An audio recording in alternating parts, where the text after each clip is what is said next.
কিন্তু গত মার্চে আমরা দেখেছিলাম যে শ্রীলঙ্কা এবং বাংলাদেশ মুখোমুখি হয়েছিল, 3 ম্যাচের সিরিজ ছিল, সেখানে কিন্তু 2-1 সিরিজ জিতেছিল শ্রীলঙ্কা দল।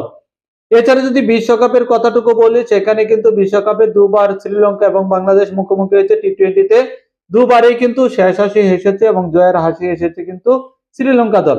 তার মানে বিশ্বকাপে শ্রীলঙ্কার বিপক্ষে বাংলাদেশের জয়ের কোনো রেকর্ড নেই।